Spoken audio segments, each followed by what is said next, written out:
This is where it has to happen, and this is where it has to happen. I'm not letting you get rid of me. How about that? Now, this is something the other tour guides won't tell you. Talk about being in the wrong place at the wrong time. Who the fuck is this asshole? If they'd watch Prom Night, they'd save time. There's a formula to it. A very simple formula. Look, but if they hate him, why do they listen? Most common answer. I want to see what he'll say next.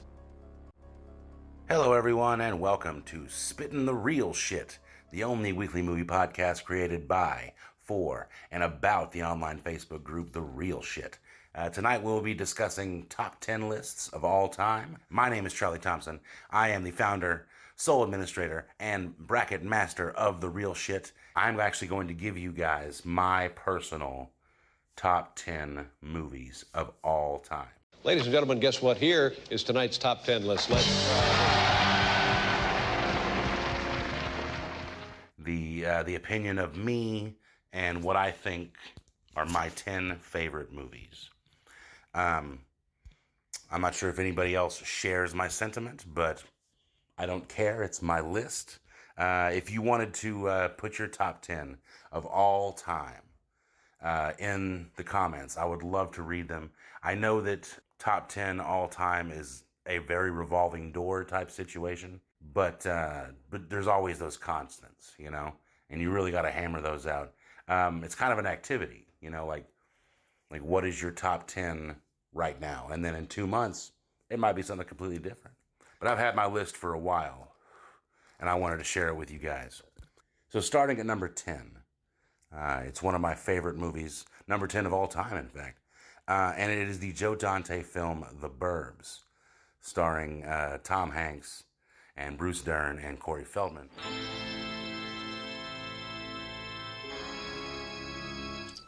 You know, did you ever see the movie The Sentinel, Mr. Peterson? It's about the old guy who owns the apartment, which is kind of like the gateway to hell. No, I didn't see that. Oh, well, I was doing some thinking.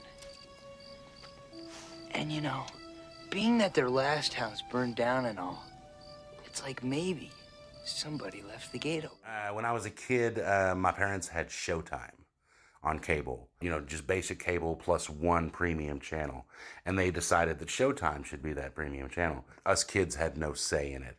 I remember Showtime would play The Burbs on repeat just constantly. In my middle and high school years, you know, I was constantly just by myself for a few hours every single day. Put on some TV, and usually it was The Burbs, and I would watch it constantly. Just a great 90 minutes of just some good Tom Hanks comedy. Love it. Number 9 on my all-time top 10 is Terminator 2, Judgment Day.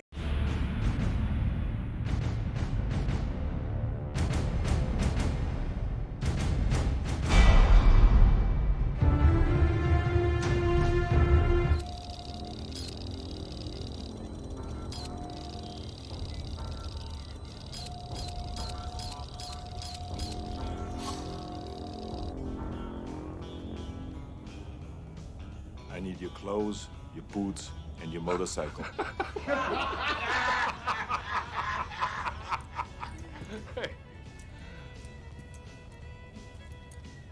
You forgot to say please.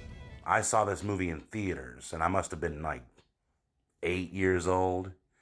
It absolutely blew my mind. I was 8 years old, and I still remember it to this day, crystal clear. Like, I remember what I was eating. But yes, it's a memory I'll always have. And another memory of this movie is, I remember one time me and some friends actually went to the beach, and we were about to, you know, head out, you know, go to the you know, the beach parties and whatnot going on.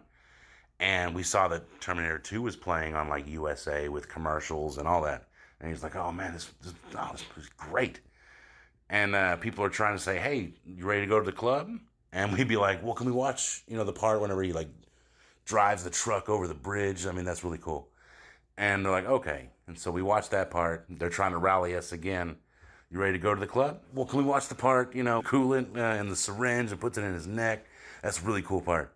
And it would just keep going, and we watched the entire movie before we went out to the club. It's always a great movie. Number 8 on the all-time top 10 is Stuart Gordon's Reanimator.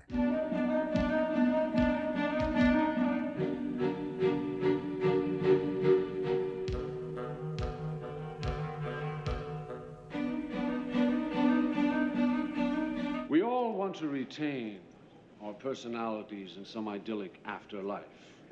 We all pray for some miracle, some drug, potion, pill.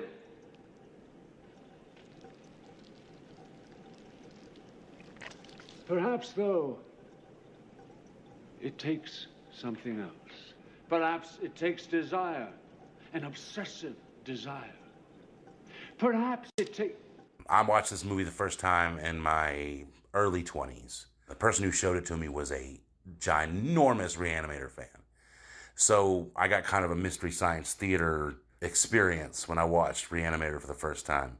And this guy just geeked out on this movie. Like, he just loved the effects and the makeup, and the story was just ludicrous. And so every subsequent viewing, I'm always just looking at the humor of that movie, but at the same time, visceral horror. It's so good. It's over the top, but it's scary while it being funny at the same time. It's a great mixture for a horror movie.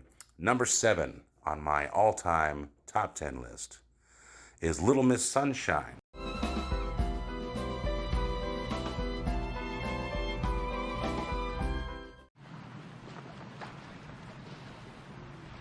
You know what?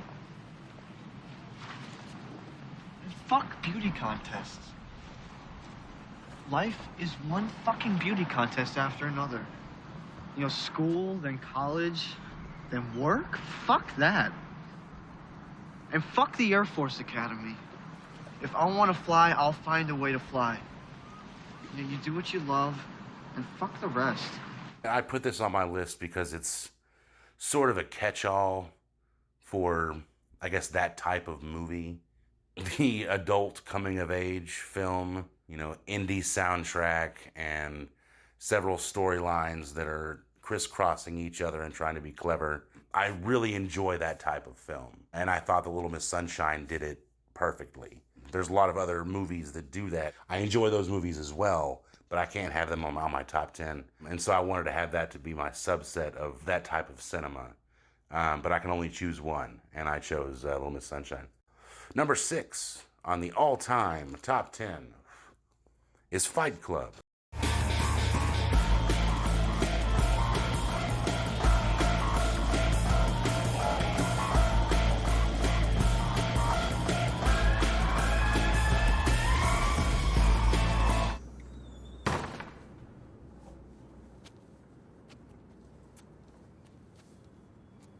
Got 2 black shirts? Sir. 2 pair of black pants? Yes, sir. 1 pair of black boots? Sir. 2 pair of black socks? Sir. 1 black jacket? Sir. $300 personal burial money? Yes, sir. All right. And I know the Fight Club gets kind of a bad rap. Like, if you put Fight Club in your top 10, you get branded. It's just like a mindless movie fan. But Fight Club, besides it being a really great movie, it was the first movie I ever watched on DVD. And if you're an old fart like me, DVD still blows your mind. Living in an age where you had to keep up with cassettes, and then all of a sudden, bam, there's this disc. I know I'm running the risk of sounding really old, but yes, I remember DVD blew me away. You could zoom in, like when you paused, like it didn't have that blurry effect on it, you know, like a tape would. Like it just paused. It was right there. I remember just crystal clear video, great audio, and just watching that movie on DVD for the first time. And that was the first time I ever seen the movie. I didn't see it in theaters. So the DVD was the first time I ever watched it, and I was blown away by the movie. I thought DVD had a big part of it, and I've been a huge DVD fan since. I've invested so much money into DVDs, it's ridiculous. Number 5 on the top 10 all-time list is The Toxic Avenger.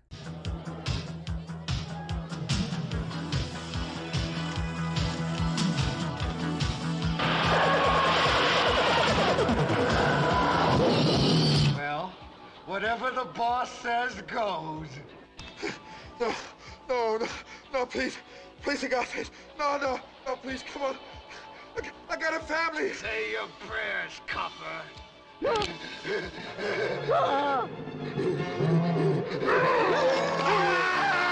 This is Lloyd Kaufman film, produced by the infamous Trauma team out in Hell's Kitchen, New York. It is just so 80s and so over the top. And one of the things I really like about it is it's kind of like guerrilla filmmaking, you know, with an idea and a few $1,000s. That was the thing that always really appealed to me about the movie. You know, how they could make this fantastical thing, but you know that a lot of the budget went into the makeup and not much else, you know, and so they had to improvise on effects, editing, sight gags, be able to fill, 90 minutes. And you can see that, you can just feel it in the whole production, like from front to back. I've just been a Troma fan ever since. They represent truly independent cinema, no matter how disgusting it is. I always have a special place in my heart for Troma. It's kind of like Little Miss Sunshine. There's so many out there, I had to pick only one. I picked The Toxic Avenger. Number 4 on the all-time top 10 list is Dirty Work with Norm Macdonald, directed by the great Bob Saget.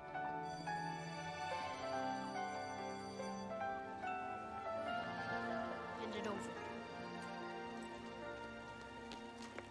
Hand over the milk money, Weaver. I'm afraid I can't do that, Derek.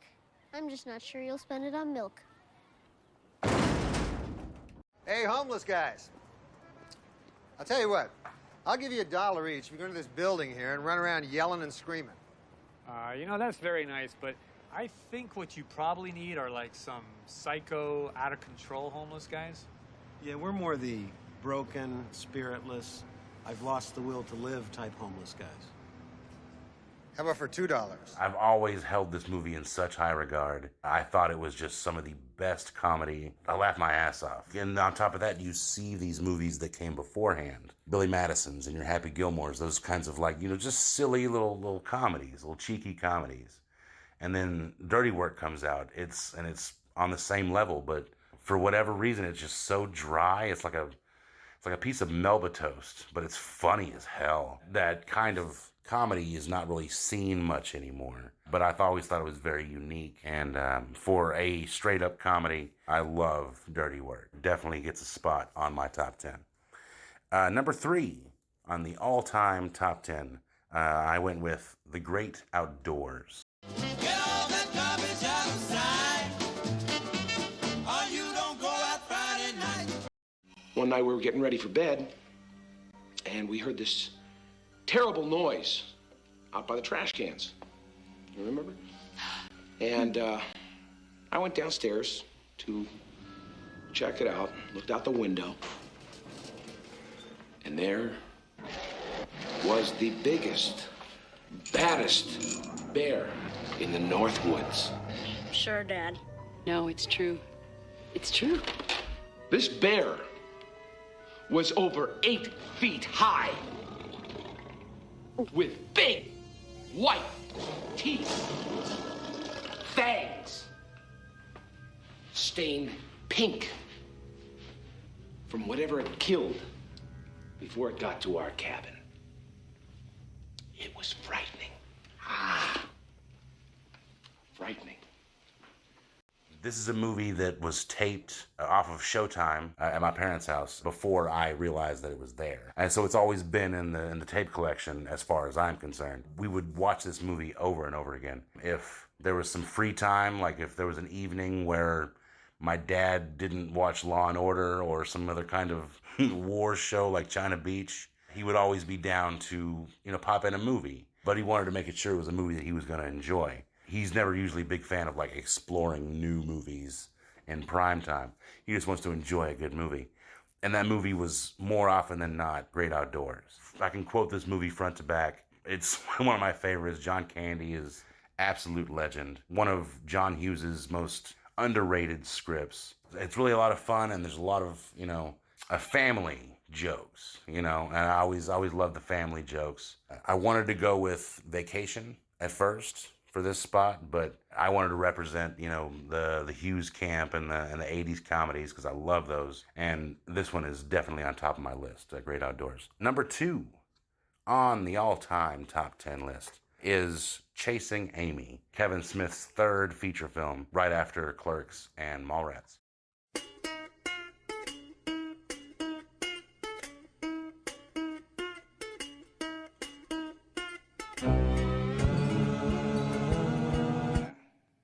Vader, he's a spiritual brother, you know, down with the Force and all that good shit. Then there's Cracker, Skywalker. Gets his hands on a lightsaber, and the boy decides he's gonna run the fucking universe. Gets a whole clan of whites together. And they gonna bust up Vader's hood, the Death Star. Now what the fuck do you call that? Intergalactic Civil War? Gentrification! They gonna drive out the black element to make the galaxy, quote, unquote, safe for white folks. And Jedi's the most insulting installment because Vader's beautiful black visage is sullied when he pulls off his mask to reveal a feeble, crusty old white man. They trying to tell us that deep inside, we all wants to be white. Well, isn't that true?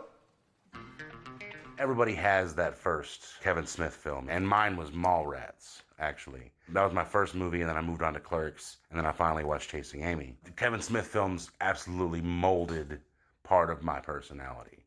Like, I'm absolutely certain of that. And so I wanted to make sure that Kevin Smith got a very good spot on my top 10. Overall, you know, people try to look at his filmography and call him a hack, but at the same time, I mean, he's made some great films, very colloquial films, you know, where you can look back, it's like a time capsule of that time, and I still find it very fun. But I think that Chasing Amy really accomplished really what he wanted to say in his film, while still his brand of raunchy comedy, kind of diverting to more of a drama appeal, you know, with that indie sensibility. And I think that's where Kevin Smith always thrives, is in the indies, where he's having to think on his feet on, you know, the next shot. I think that's where he's great. And Chasing Amy is a perfect example of that.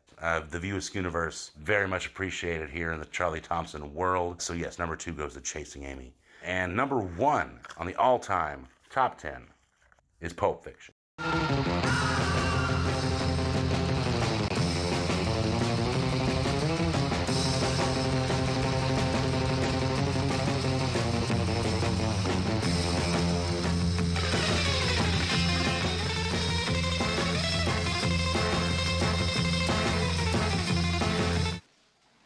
Get it straight, Buster. I'm not here to say please. I'm here to tell you what to do. And if self-preservation is an instinct you possess, you better fucking do it and do it quick. I'm here to help. If my help's not appreciated, lots of luck, gentlemen. No, Mr. Wolf. It ain't like that. Your help is definitely appreciated. Mr. Wolf, listen. I don't mean disrespect, okay? I respect you. I just don't like people barking orders at me, that's all. If I'm curt with you, it's because time is a factor. I think fast, I talk fast, and I need you guys to act fast if you want to get out of this. So, pretty please, with sugar on top, clean the fucking car.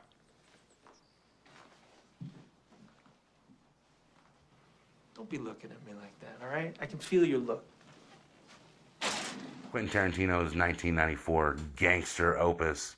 I mean, this is the one that opened all the doors of possibility for me as far as being a movie watcher. I always tell people that I think the Pulp Fiction is a perfect film. And I think my movie fandom is spawned by me searching for another movie that can be better than that movie. And I think that I'm still a movie fan because the search continues. I wouldn't have been able to find the other 9 films on my top 10 without watching Pulp Fiction, and the different ways that you can absorb it and use that as a measuring stick for other movies. And I'm so grateful that I got to see this film in its first run, you know, and not as a 10-year-old movie, that I got to see it in the moment. And man, you can't really recreate that. Like a film doing that to you, an independent film of all things. Pulp Fiction, absolute number 1. Still looking for that movie that can knock it off of its throne. And so if you guys wanted to reveal your top 10s, I would love to read them. My name is Charlie Thompson, and I have been spitting the real shit. Maybe Maybe I'm the one, maybe I'm the one who is the schizophrenic psycho, yeah. Maybe I'm the one, maybe I'm the one who is the schizophrenic psycho.